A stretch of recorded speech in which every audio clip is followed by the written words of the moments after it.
sea fiel. Y la única figura que yo tengo para ser fiel son mis pastores. No tengo otra figura. Porque a Dios no lo veo. ¿Cómo le muestro a Dios mi fidelidad? Cuando soy fiel con quien estoy comprometido en el trabajo del reino. Si no tengo esa fidelidad, no puedo ser fiel a Dios. ¿Me entiende? Examine su corazón. ¿Hasta qué punto soy fiel con aquel que me ministra? Muchos hermanos confunden el ministerio pastoral como que tengo un empleo a sueldo, que le doy un diezmo y me tiene que atender. Pero fíjense que Josué, cuando usted lee en el libro de Josué, después tómese el trabajo, vaya al libro de Josué, porque no es lo que voy a predicar, esto es una introducción. Josué, cuando es mencionado en la Biblia, dice así la Biblia: Moisés, siervo de Dios. Josué, siervo de Moisés. No dice Josué, siervo de Dios. Dice Josué, siervo de Moisés. Y por ser siervo de Moisés, adquirió el derecho de repartir la tierra. Y se transformó en el siervo de Dios. Pero primero fue siervo de Moisés. ¿Sabe lo que era siervo en ese tiempo? Era el esclavo de Moisés. Moisés le decía: ponete cabeza abajo, y él ponía cabeza abajo. Saltá en cuatro patas, y él saltaba en cuatro patas. ¿Tú crees eso? Sí. Iba al monte allá 40 días sin comer y sin tomar agua y nada, allá arriba esperando que el otro bajara de él. Y él allá en la gloria con el Señor, recibiendo, y el pobre Josué ahí muriéndose de frío bajo el monte esperándolo. Pero era su siervo. ¿Entiendes fidelidad? Los ojos de Dios están puestos sobre los fieles de la tierra. ¿Usted quiere mover la mano de Dios? Simplemente sea fiel. Y usted va a ver como Dios, usted abre la boca y Dios está atento. Amén. Vamos a la palabra. Usted sabe que yo encuentro en la Biblia que cada vez que Dios quiere ejemplificar del cuerpo de su gente, usa mucho el tema vasijas, vasos, ¿no? Encuentro que en la Biblia, por ejemplo, me dice que hay vasos de honra, vasos de misericordia, vasos escogidos, vasos limpios, vasos quebrantados, vasos de deshonra, vasos de ira, vasos viles. No vamos a hablar ni de los viles, ni de los de deshonra, ni de los de ira, ni del quebrantado. Vamos a hablar de los cuatro que verdaderamente componen lo que es una iglesia. Hay cuatro vasos, cuatro tipos de vasijas. Podemos decir cuatro tipos de hermanos, personas que están dentro del cuerpo. Usted tiene que irse esta noche con una revelación clara de quién es usted dentro de esta congregación. ¿Por qué? Porque cuando usted sepa quién es, usted está capacitado para ser siervo. Cuando usted sabe quién es, sabe para qué está. Y el que sabe para qué está, sabe lo que tiene que hacer. Yo conozco una hermana de otro ministerio que cuida los baños de la iglesia hace años. Usted entra a ese ministerio y los baños dan gusto, hermoso ver cómo están esos baños. Pero cuando usted le pregunta a esta anciana: ¿cómo anda mi hermana? Bien, como siempre, trayendo alguna almita. 2, 3 almitas por semana. 2, 3 almitas por semana. 2, 3 almitas por semana, limpiando los baños. Y no le vayan a quitar el trabajo de limpiar el baño. Pero al cabo de 15, 20 años, sume 2 o 3 almitas por semana. Son miles. Y ese ministerio tiene miles de gente.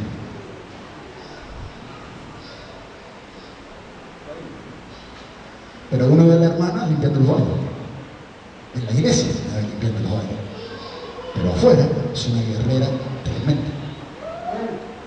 Porque quien arrebata 2 o 3 almas por semana al diablo, hermano, es un guerrero de aquella. Ahora, yo le invito a que usted abra su Biblia en la segunda carta de Timoteo, capítulo 2, versos 20 al 21. Segunda carta de Timoteo, capítulo 2, versos 20 al 21. Si hay algo que me caracteriza a mí, yo no me apuro para predicar, le aviso. ¿Qué significa eso? Que podemos estar bastante tiempo acá. Una casa grande no solamente hay utensilios de oro y de plata. Unos son para usos honrosos y otros para usos viles. Así que si alguno se limpia de estas cosas, será instrumento ¿para qué? ¿Para qué dice? Santificado, útil al Señor y dispuesto para toda buena obra. Vasos de honra. Ahora, cuando yo miro la historia del pueblo de Israel y me pongo a estudiar qué eran los vasos de honra en ese tiempo, ¿ustedes se acuerdan cuando Jesús llega a la casa del fariseo, se sienta a comer en la mesa y nadie le lava los pies a Jesús? Viene la mujer, ¿no es cierto?, llorando, enjuga los pies de Jesús con sus lágrimas, los seca con su pelo, y Jesús le dice al fariseo: tú no me lavaste los pies cuando entré a tu casa, no me honraste. Los vasos de honra o las vasijas de honra estaban a la entrada de las casas y tenían una doble utilidad. Siempre se les renovaba el agua, era agua fresca, de todos los días agua fresca. Entonces, quien venía a la casa le servían agua fresca, le lavaban sus pies, eran honrados y entraban a la casa en honra. Vasos de honra. Ahora, eso es lo que me dice a mí la historia de Israel, lo que enseña la historia, la Biblia y la historia. Ahora, ¿qué es un vaso de honra en la casa del Señor? Un hermano, vaso de honra. Puede ser alguno de ustedes que tenga esta característica. Un hermano que es vaso de honra es alguien que siempre tiene agua fresca, que tiene una relación con Dios genuina y que siempre que viene alguien a su casa, ese hermano tiene una palabra, una actitud, un consejo fresco y produce en el corazón de la otra persona un renuevo, un refresco. Muchas personas son así. Hay personas que quizás están en la iglesia y parece que este hermano no tiene estudio, no tiene seminario, este hermano... Pero resulta que cuando el hermano empieza a hablar, algo pasa acá adentro. O cuando el hermano me invita a sentarme, algo pasa acá adentro. Y descubro que esa persona lo único que tiene es lo mejor que puede tener cualquier cristiano. Es una genuina relación con Jesús. ¿Por qué?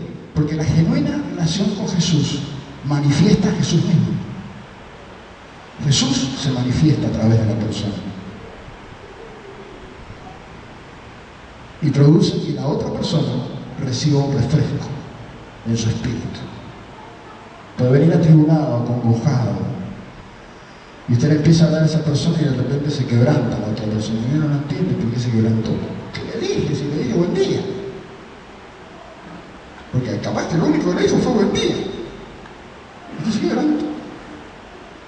Pero en ese buen día va acompañado el poder, de la fuerza del Espíritu Santo. ¿Por qué? Porque está esa persona frente a un vaso de honra. Por eso es muy importante el portero que ponemos dentro de la iglesia. En la puerta no puede ir cualquier persona. El portero es el que, y uno tiene que asegurarse que ese portero, como ministro, yo tengo que asegurarme que ese portero es un vaso de honra. Por ejemplo, los sugieres, que siempre parece que son una montón, acomodan gente. No acomoda gente. Es un vaso de honra. Que la invitación hace que la persona reciba el Espíritu. Amén. Después dice la palabra, si vamos al libro de Romanos, capítulo 9, voy a poner un poquito abajo. Romanos, capítulo 9, 23-24. Romanos 9, 23, 24. Romanos capítulo 9, versos 23 y 24. Y dice así la palabra, fíjese.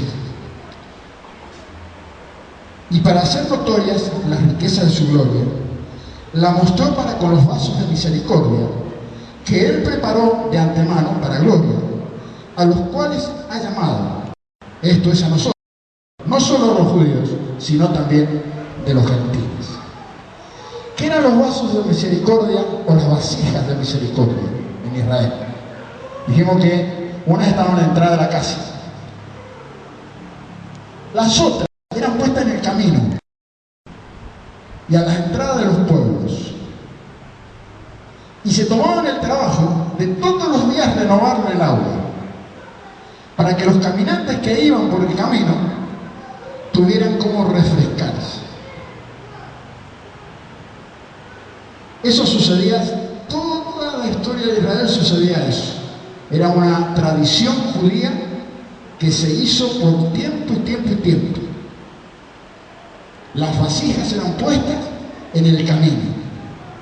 Ahora, en la casa del Señor, ¿qué son los vasos de misericordia?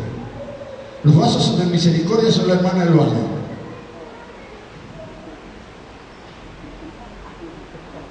La hermana que cuidaba el baño. Eso es un vaso de misericordia. Puesta por Dios afuera de la iglesia. En el camino donde la gente anda caminando, atribulada, cansada. Una persona, un vaso de misericordia, es alguien que capaz que está viviendo en una villa. Y esa persona tiene lo que se llama empatía, o sea, la empatía es cuando uno siente el dolor ajeno, vive el dolor ajeno. Entonces esa persona está puesta a lo mejor en un lugar de estrechez económica, en una situación difícil, pero su testimonio se mantiene fiel. Y esa persona es agua fresca en ese lugar, por causa de su testimonio. Por ejemplo, uno de los grandes vasos de misericordia de la historia de la humanidad fue Francisco de Asís. Francisco de Asís decía, predica, predica, predica, predica, y si te es necesario habla. El hombre no predicaba hablando, predicaba haciendo. Pero nosotros los cristianos, con aquello de que bueno, no es por las obras, y por las obras no nos vamos a salvar, no hagamos nada porque no es por las obras, no, mi hermano, una vez que usted es salvo tiene que obrar, porque tiene algo para dar. Porque si no lo da, usted se muere.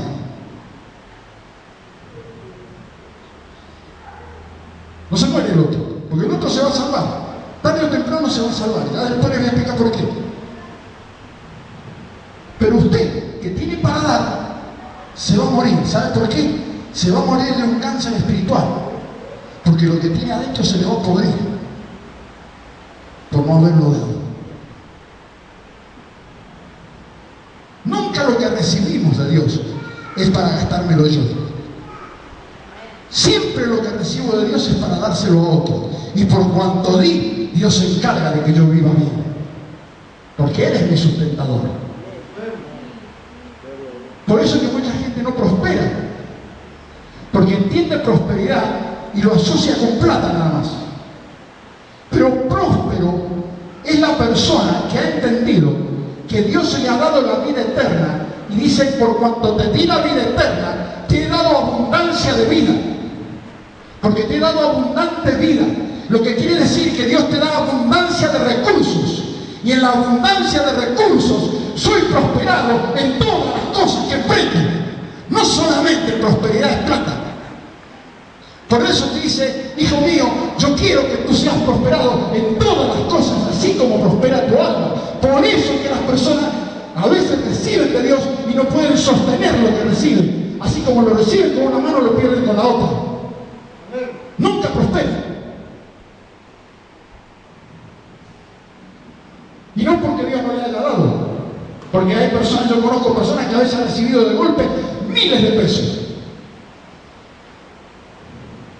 y se lo gastó toditito, dio el diezmo y después se lo gastó toditito.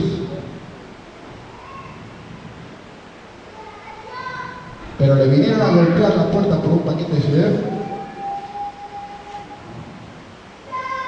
y se dio cuenta.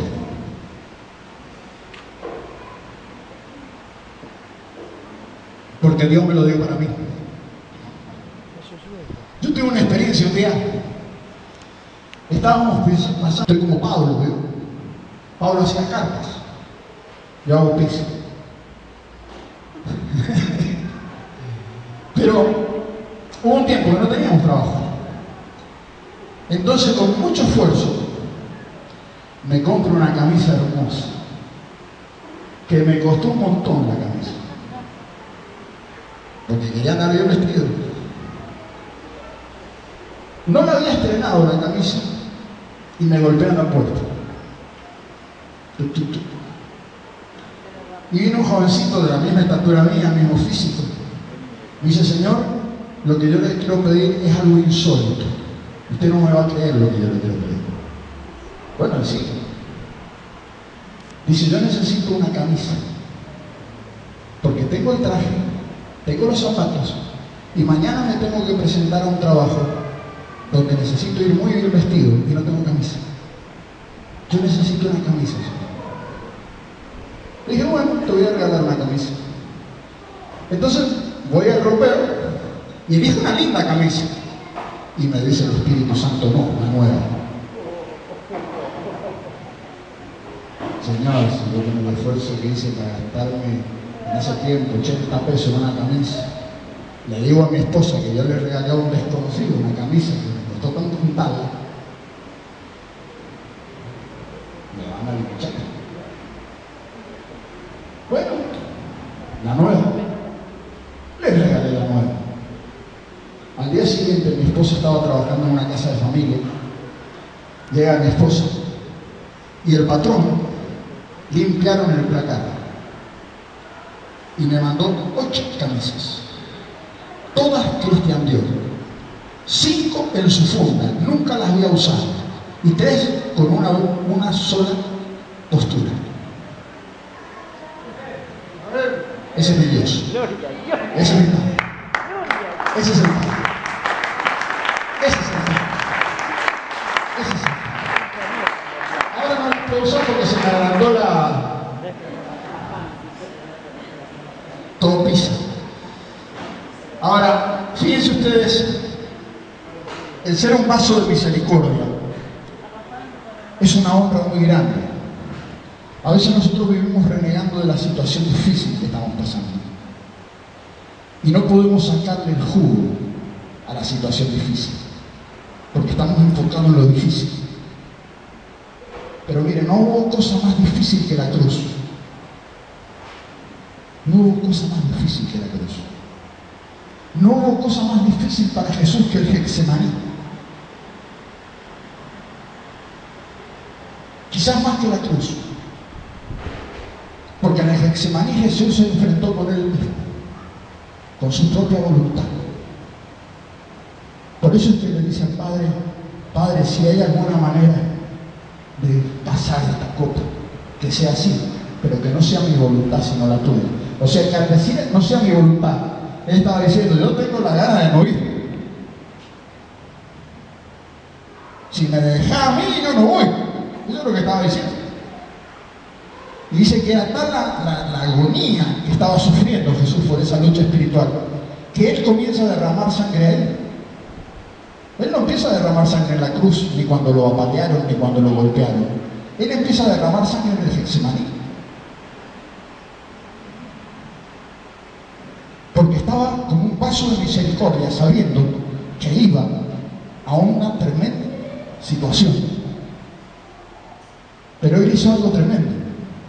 Utilizó el sufrimiento, lo clavó en la cruz y se levantó de los muertos y arrebató la victoria. Eso es lo que te estaba diciendo tu pastor. Muerto, pero vivo. No hay manera de tener vida si no estoy dispuesto a morir. Porque una semilla en la tierra se siembra cuando está muerto. Si usted la siembra antes, no da fruto.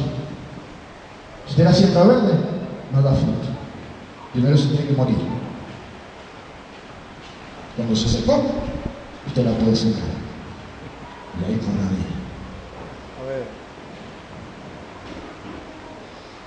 Entonces Dios nos lleva en procesos. Los vasos de misericordia son gente que están en un proceso de Dios, siendo transformados por la cruz.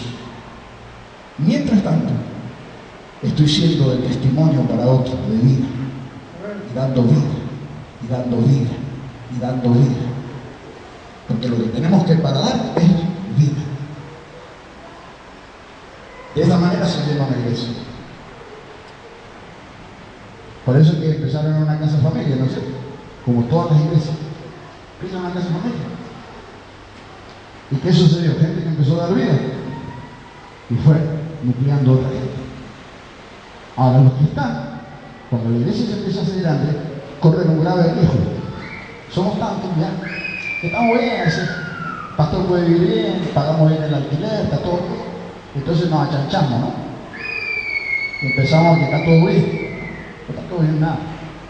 Después le voy a decir por qué. Ahora, vamos al otro vaso, el vaso escogido. El vaso escogido estaba en la casa del alfarero. El vaso escogido se encontraba generalmente en la casa del alfarero. El alfarero hacía los vasos, pero siempre había algún vaso que sobresalía del otro, por la calidad, porque no tenía porosidad, porque el color, después de haber pasado por el horno, en vez de perderse, se había mostrado mejor. Entonces el alfarero, ¿qué es lo que hacía? Agarraba ese vaso y lo ponía en un lugar aparte, y en lo posible en un lugar oscuro, que no fuera visto, porque no tenía intención de venderlo, a menos de que viniese algún cliente especial y pagara un precio muy especial por ese vaso. Un vaso escogido en la historia de la humanidad fue el apóstol Pablo. ¿Por qué? El apóstol Pablo, fariseo, maestro de maestros, mire que el apóstol Pablo dice: yo era irreprensible. O sea que el bendito vivía en la ley irreprensible. Podía con todos los mandamientos. Cosa insólita. Y que yo no creo que estuviera mintiendo. Sin embargo, estaba arriba de un caballo. Yo soy Saulo, yo, el hermano mayor de la iglesia, porque vivo lo mejor. ¿Conocen gente así? Yo era uno de esos. Escrito está, ¿no es cierto? Así me decían en la iglesia: escrito está. Yo no creía que mucho estudio, mucho título, mucho, ¿no? Y vivía arriba un caballo, hasta que un día el Señor me multiplicó el caballo. Con caballo todo multiplicó. Y me llevó a un desierto de casi 10 años. En medio de eso me sucedió el accidente de mi hijo. En medio de eso pude ver milagros, sí. pero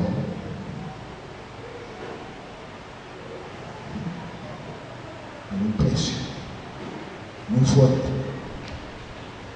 El apóstol Pablo, cuando él cae del caballo, lo primero que le sucede al apóstol Pablo es lo que no le gusta a ningún hermano. Recibe al Señor con todos sus títulos. Entonces el Señor va y le dice a un Ananías que aparece una vez en la Biblia y nunca más, un desconocido, le dice: te voy a mandar un fulano para que me le enseñes, le devuelvas la vista y me le enseñes. Y ese es Saulo de Tarso. Y el otro le dice: no, Señor, ¿cómo me va a mandar ese si ese anda matando a los cristianos? Van a ir acá a mi casa a matar.